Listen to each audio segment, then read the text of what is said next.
लेकिन ज्यादा से ज्यादा क्या करोगे? हार्वर्ड से पढ़कर के आओ या बेरमो के सरकारी विद्यालय में पढ़ो।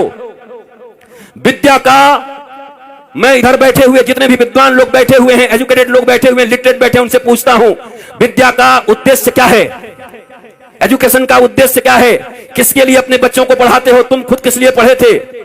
किसके लिए? एम्प्लॉयमेंट के लिए, नथिंग एल्स। रोटी कपड़ा और मकान, एक दुकान, दो दुकान, 5 दुकान, 7 दुकान, उसके बाद सीधा स्मशान। यही है तुम्हारी जिंदगी। रोटी कपड़ा और मकान। 70 साल की जिंदगी में 1 से 5 दुकान किए और फिर 4 कंधों पर स्मशान चले गए। इसी के लिए पृथ्वी पर आए थे। सारी जिंदगी टेंशन, सारा जिंदगी दुख, सारा जिंदगी डिप्रेशन, सारा जिंदगी हाय हाय, सारी जिंदगी कर्ज, सारे जिंदगी रिश्तेदारों को मनाते रहे, एक दूसरे से नीचा देखने और दिखाने का काम चलता रहा, और उसके बाद एक दिन तुम्हारी मृत्यु आ गई। हमने सुना था कि मनुष्य का जीवन सबसे सार्थक होता है। दुर्लभो मानुषोदेहि देहिनाम क्षणभंगुरः तत्रापि दुर्लभम मन्ये वैकुंठ प्रिय दर्शनम। ये दुनिया में सबसे ज्यादा का, सबसे अधिक, सबसे ज्यादा प्रभावशाली मानवीय जीवन है। क्या ये जीवन है? क्या इस जीवन के लिए मनुष्य को श्रेष्ठ बोला गया? ये कौन सी श्रेष्ठता है तुम्हारी? तुम चैन से सो नहीं सकते, तुम चैन से बैठ नहीं सकते, तुम पड़ोसियों का उत्थान नहीं देख सकते, तुम दुख को हैंडल नहीं कर सकते। राम जी के जैसा सत्ता चला जाए, उसके बाद भी जब माता कौशल्या पूछती है, राम तुमने सब काम कर लिया ना, सारी पूजाएं कर ली ना, कल मेरे बेटे का राज्याभिषेक होने वाला है, कल तो युवराज बनेगा। तो धीरे से राम जी कहते हैं, माँ मेरे पिताजी इतने छोटे थोड़ी हैं। बोला क्या हुआ?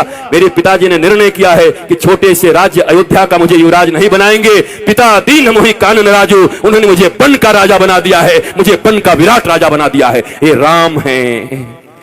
रातों रात सत्ता छिन गई, पर अपने पिता को कह रहे हैं, मेरे पिता ने मुझे बन का राजा बना दिया। मां अयोध्या छोटी है, मैं बड़ा हूं ना। तो कहा तू इतना छोटा राज्य संभालेगा? तू बन का राज संभाल। जा, लाखों ऋषि महर्षि तेरा इंतजार कर रहे हैं। कई सबरी तुम्हारे लिए बैठी हैं, कई सुतीक्षण बैठे हैं, कई सरभंग बैठे हैं, कई जटायु तुम्हारे लिए बैठे हैं, कहीं सुग्रीव बैठा है बाली से लात खाए। जाओ सबका उद्धार करो। और इसलिए राम को वनवास दे दिया। पर तुम्हारे जीवन में ऐसी स्थिति आ जाए तो तुम्हारे बच्चे आत्महत्या कर लेते।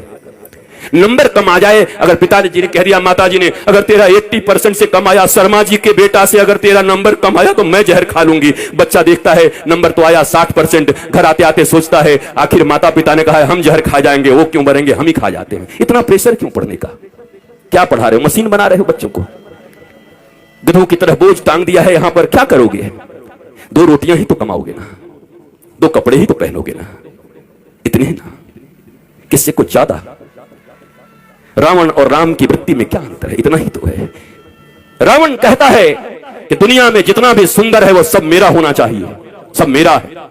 राम जी कहते हैं जो मेरा है वो सबसे सुंदर है। यही राम और रावण के विचार में अंतर है। जो मेरा है वो सबसे सुंदर है। दुनिया का सब सुंदर मेरा करने में तो रावण बन जाओगे। इस वृत्ति का अंतर है। यही राम और रावण का युद्ध है। जो प्राप्त है वही पर्याप्त है, नहीं तो सर्वत्र दुख व्याप्त है। जो प्राप्त है वही पर्याप्त है। मेरे पास जो कुछ है वही है। परिश्रम करो, पुरुषार्थ करो, प्रार्थना करो, पर रो मत। वही है वही जो राम रचि राखा, को करे तर्क बढ़ा वही शाखा। इसका मतलब ये नहीं कि आलसी बन जाओ। अगर मैं भी ये कह के पढ़ा होता कि राम जी का कथा होगा तो राम जी कराएंगे, तो क्या राम जी हमारे घर में एरोप्लेन घुसा देते एयर इंडिया को? क्या करते? हमें आना पड़ा, हमें निकलना पड़ा वृंदावन से आकर के दिल्ली आना पड़ा, दिल्ली से हमें फ्लाइट लेनी पड़ी, फ्लाइट से आकर के रांची लेना पड़ा, रांची से 2.5-3 घंटे में हम और अन्नू बैठ करके साथ में यहां तक पहुंचे। तब जाकर के बेरमो फूसरो पहुंचे। यहां घाटी ऐसी पूरा झारखंड। हम तो चैतन्य महाप्रभु को याद करते आ रहे थे कि हे महाप्रभु हरे राम हरे कृष्ण हरे राम हरे कृष्ण। पूरा हरियाली चारों तरफ थी, अच्छा था। आए यहां भी आनंद आया, आपको देख करके आनंद आया। याद रखो, कहते तो सभी हैं पर विश्वास रखो। दोनों भुजा उठा के कहता हूं, मेरे लिए बस एक ही आह्लाद है, न कोई चढ़ावा न कोई सामान, बस हृदय से आकर के बैठ करके राम का गुणगान सुन लो, यही मेरी दक्षिणा है। अगर तुम्हारे मुख से राम और कृष्ण के नाम निकलने लगे, तुम्हारे बच्चे अगर शिवाजी और छत्रपति महाराणा प्रताप इत्यादि की तरह होने लगे, विवेकानंद होने लगे, तो मेरी दक्षिणा मुझे मिल गई है। इससे ज्यादा क्या चाहिए? कपड़े भी हैं, गाड़ियां भी हैं, आश्रम भी हैं, बहुत कुछ है। अब क्या करूंगा? मैं अकेला हूं। अकेला नहीं हूं, मेरे साथ 8 अरब लोग हैं। वसुधैव कुटुंबकम। 140 करोड़ भारतीयों के साथ साथ 8 अरब लोग। चूंकि सनातन संस्कृति ही एक ऐसी संस्कृति और धर्म है जो पूरी दुनिया को अपना परिवार मानती है। कोई कहता है मैं बड़ा, कोई कहता है मैं बड़ा, कोई कहता है मैं बड़ा, पर एक हमारा धर्म है जो कुछ नहीं कहता। वो कहता है धर्म की जय हो, अधर्म का नाश हो, प्राणियों में सद्भावना हो और विश्व का कल्याण हो। ये हम कहते हैं, सनातन ही धर्म है। बाकी मत हो सकते हैं, जितने भी लोग हैं, 8 अरब लोग हैं, 8 अरब मत हो सकता है, पर धर्म एक था, एक है और एक सदा रहेगा। और उस धर्म का नाम है सनातन धर्म। एकमात्र धर्म इस पृथ्वी पर है जो पूरी दुनिया को अपना परिवार मानता है, अपने परिवार की तरह रखता है और पूजता है। तुम्हें गौरव। मुझे याद है आज के 10-12 साल पहले जब योगी आदित्यनाथ जी महंत जी सांसद थे, हमारा मिलन हुआ गोरखपुर में, गोरखनाथ पीठ में। एक भागवत की कथा थी, वहां मैं भी था, आप भी थे, एक साथ बैठे हुए थे। हमारी चर्चा होने लगी। उन्होंने कहा क्या कहते हैं लोग हमें सांप्रदायिक सांप्रदायिक कहने लगते हैं। हम कि महाराज जी हमें ग्रंथ खोलना चाहिए। ग्रंथ खोल करके संप्रदाय का परिभाषा क्या है, संप्रदाय किसको कहते हैं।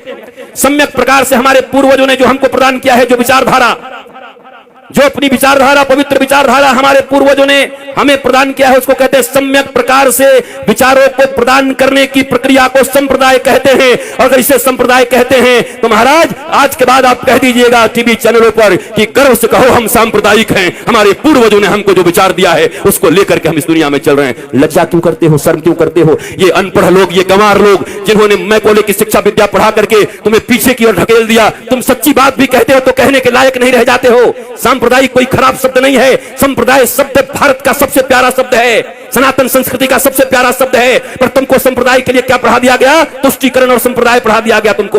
यहां तुष्टीकरण नहीं, यहां 140 करोड़ लोगों के संतुष्टीकरण की बात होती है। यहां 8 अरब विश्व के लोगों की संतुष्टीकरण की बात होती है। यह है सनातन धर्म। तुम्हें गौरव होना चाहिए अपने धर्म के ऊपर। पर तुम बैकडोर में रहते हो, पीछे रहते हो, क्योंकि तुम्हारे पास ज्ञान नहीं है, क्योंकि तुमने हिंदी नहीं पढ़ी, तुम इंग्लिश पढ़ रहे हो। ना हिंदी ना इंग्लिश, ये मिली जुली। मुझे ताज्जुब तब लगता है जब ये भोजपुरी सिनेमा के एक्टर भी जब टीवी पर आते हैं तो एंड आई इफ यू, अरे भोजपुरी में पिक्चर बनाए, भोजपुरी में बोल। ये हिंदी एक्टर जब आते हैं सिनेमा बनाएंगे, हिंदी बनेंगे, कूली बनेंगे, गांव के आदमी, पर जब आएंगे तो एंड आई एंड दिया एंड मेरी जान आंखें। अरे हिंदी बोल भाई, तुमको इन हिंदी वालों ने सुपरस्टार बनाया है। टेटे टेटे इंग्लिश बोलता है बैठ के। पर हमारे देश में अंग्रेजी बोलना मतलब एजुकेटेड होना, ज्ञानी होना। ये भारतीयों इस गुलामी से कब निकलोगी। इस दुनिया में सबसे रीच लैंग्वेज है तो संस्कृत है, और सबसे पुअर लैंग्वेज है तो इंग्लिश है। संस्कृत के पास 1,74,00,000 से ज्यादा वर्ड्स हैं। करोड़ कह दिया, अरब। इंग्लिश के पास कितने हैं, बेचारा हर साल 2, 4, 10 बढ़ाते रहता है।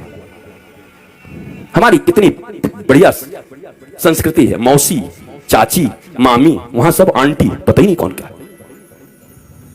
Brother and brother in law, बताओ। Sister and sister in law, वो लॉ के अनुसार सिस्टर है और ये कैसी सिस्टर है, ये क्या है।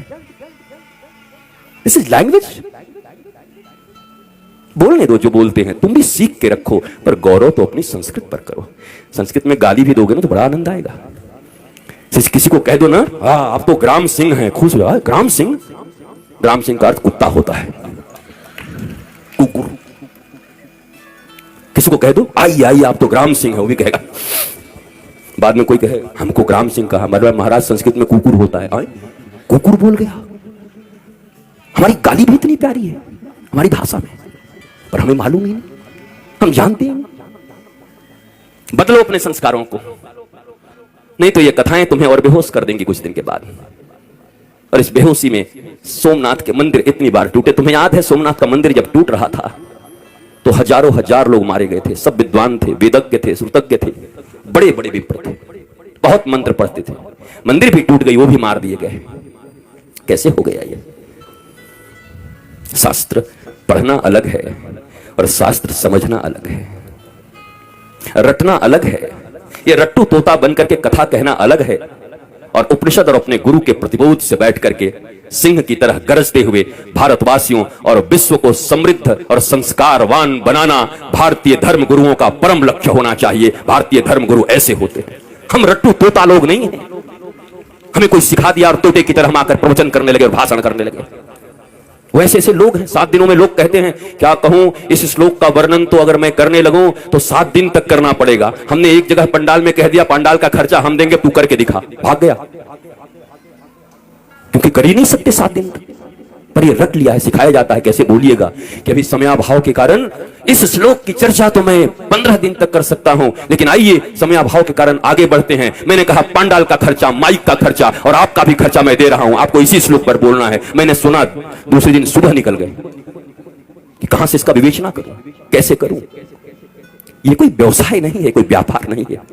प्यार को व्यापार मत बनाओ। धर्म प्यार है, धर्म प्रीति है, धर्म से डरते नहीं हैं, धर्म प्रेम वर्धित करता है। भक्ति और विभक्ति 2 चीजें होती हैं। भक्त बनने आए हो, विभक्त का अर्थ होता है अलग होना भगवान से, और भक्त का अर्थ होता है जुड़ जाना। इस बाजारवाद की दुनिया में हर जगह बस सामान की तरह हम बिक रहे हैं। रोज तुम्हें लुभाया जा रहा है, पूरा बाजार चुंबक हो गया है, तुम सड़े हुए लोहे हो गए हो, सब कुछ उसी में छीना जा रहा है। कमाल हो गया। बरसों से हमारी रक्षाबंधन की कितनी सुंदर परंपरा चली आ रही है, और उस परंपरा में आज क्या होता है, फलाना डायमंड दो, इस रक्षाबंधन पर अपनी बहन को उपहार दो। बताओ वो भाई क्या करेगा जो खेतों में काम करता है। पीढ़ियों का उनका प्यार भाई बहन के बीच, पर ये प्रचार भाई बहन के प्रेम, पति पत्नी का। मैंने देखा ये कुकर लाओ और बीबी से प्यार बढ़ाओ। हम कि वाह, ये कुकर नहीं होगा तो बीबी से प्रेम नहीं होगा, पत्नी से प्रेम नहीं होगा, कुकर से प्रेम होगा। कुकर और पत्नी का क्या संबंध है? डायमंड और भाई बहन का क्या संबंध है? हर चीज को पैसे से जोड़ दिया। बात बढ़ाना भैया, सबसे बड़ा रुपया। कहीं रिश्ते नहीं रह गए, गांव नहीं रह गए। और इस कोरोना में उन शहरों में जो कबूतर की तरह लेकर के फ्लैट रहते थे, डुकुड़कू कुकड़ुकू, उनको पहली बार पता चला कि गांव और गांव की गलियों और गांव के वृक्षों का क्या महत्व है। तरस गए वो ऑक्सीजन के लिए, पर गांव में लोग ऐसे सीना करके घूमते रहे। भारत गांवों का देश था, यहां ऑक्सीजन फ्री, यहां जल फ्री, और सबके सब पहले हम ऐसे भारतवासी लोग हैं। पहले इतना यूरिया डाल दिया, खेती करने लगे, पंजाब में खेती होने लगी, पंजाब में इतना अन्न उपजने, हरित क्रांति आ गई, ऐसी हरित क्रांति आ गई कि पंजाब से एक ट्रेन चलने लगी, कैंसर स्पेशल ट्रेन। क्या करोगे ऐसी हरित क्रांति का जब अपने ही बच्चों को कैंसर का पेशेंट बनाते रहे? इतनी भूख और इतनी लालच किस बात की है? तो ये भारतवासियों को हो क्या गया है?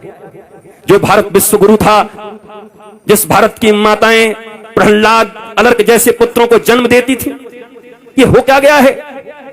ये कहां से बुद्धि बिगड़ गई हमारी? ये कहां से आपके बच्चों में आप कंपटीशन भर रहे हैं, सिर्फ प्रतियोगिता भर रहे हैं? इतना छोटा बच्चा होता है, उसको प्रतियोगिता से तुम इतना नंबर लाना पड़ेगा, उससे ज्यादा नंबर लाना पड़ेगा। क्या क्या बना रहे हो उसको? कोई कहता है डॉक्टर बनो, कोई कहता है इंजीनियर बनो, कोई कहता है ये बनो, कोई कहता है व्यवसायी बनो। कोई नहीं कहता बेटा तो कुछ बन न बन, पर श्रवण कुमार की तरह ऐसा बनना कि बूढ़े माता पिता को अगर तीर्थ करने का मन हो तो कंधे पर बिठा के ले चलना। इंसान बन जा, आदमी बन जा, सच्चा बेटा बन जा। वो कोई नहीं बना रहा। उसके बाद रो रहे हैं, उसके बाद निंदा कर रहे हैं गांव में घूम घूम के, हमारा बेटा हमारी बात नहीं सुनता, बहू बात नहीं सुनती, बेटी बात नहीं सुनती। आपने शिक्षा क्या दिया था? और आपकी भी गलती नहीं है मेरे माता पिता, और मैं औलादों को भी कहूंगा, ये जो बेटे और बेटी हैं, इतना कम से कम मानो जिन्होंने तुम्हें इस पृथ्वी पर लाया है, जिन्होंने गर्भ में रखा है, उससे अपना तुम्हारा इस दुनिया में कोई नहीं हो सकता। फिर दोनों भुजा उठा के कहता हूं, इस दुनिया में अगर तुम्हारा कोई सबसे सच्चा मित्र हो सकता है तो माता पिता और गुरु, इसके सिवा तुम्हारा कोई मित्र नहीं हो सकता। बाकी सब पता नहीं कहां तुम्हें ढकेल देंगे। पहली गुरु मां पिता, इन दोनों के तुम न हुए तो दुनिया वाले तुम्हारे अपने होंगे। किसको मित्र मान रहे हो? दुनिया में कैसे फ्रेंडशिप है, मेरी वो फास्ट फ्रेंड है, किस लिए? मैं सही करूं या गलत करूं सदा मेरे साथ खड़ा रहता है। अरे तो तुम्हारा वो दुश्मन है। ये तो दुर्योधन और कर्ण की दोस्ती हो गई। कर्ण को दुर्योधन ने अंग देश का राजा बना दिया, इसलिए कर्ण श्री कृष्ण और धर्म के खिलाफ खड़ा हो गया, और खिलाफ खड़ा हो गया तो 12 के भाव में मारा गया। जबकि कर्ण से बड़ा कोई दानवीर नहीं था, कर्ण से बड़ा कोई वीर नहीं था, सूरवीर नहीं था, ऐसा कोई बढ़िया धनुर्धर नहीं था। पर धर्म और भगवान के खिलाफ खड़े हो गए तो तुम्हारी कोई धनुर्धारिता काम नहीं करेगी। धर्मो रक्षति रक्षितः, जो धर्म की रक्षा करता है धर्म उसकी रक्षा करता है। परंतु हमारे मित्र ने हमको पैसा दे दिया तो हम भगवान के खिलाफ भी खड़े हो जाएंगे। यही तो कर्ण ने किया। गांधारी को कहते हैं वो पतिव्रता थी। कैसी पतिव्रता थी वो? पति अंधा था। पतिव्रता का अर्थ होता है अंधे पति को अपनी दोनों आंखों से वो दिखाती, हर चीज बताती, पति की आंख बन जाती, तब पतिव्रता कहता। पति तो पहले से अंधा था, वो भी पट्टी बांध करके दुर्योधन अन्याय पे अन्याय करता रहा, पर धृतराष्ट्र की तरह गांधारी भी आंख बंद करके बैठी थी। वो कैसी पतिव्रता हो सकती हैं? और अगर पतिव्रता थी तो अपने 99 पुत्रों में से एक को क्यों नहीं बचा सकी? अगर इतनी ही पतिव्रता थी तो उनका आशीर्वाद उनके पुत्रों को क्यों नहीं मिला? क्यों मारे गए सबके सब? कुरुक्षेत्र के मैदान में रक्त रंजित होकर के क्यों पड़े रहे सब? क्योंकि धर्म नहीं अपनाया। पतिव्रता ये नहीं होता। अगर पिता नहीं समझ पा रहे हैं तो मां का यह कर्तव्य है कि अपने बच्चों को कुपथ से जाने से रोके। नहीं नहीं नहीं, इट्स नॉट गुड, मत जाओ इधर, ये ठीक नहीं है, तुम्हें धर्म पथ पर चलना है मेरे बेटे, तुम धर्म पथ पर चलो। पर हम सब बस एक ही चीज सिखा रहे हैं, बढ़िया कमाना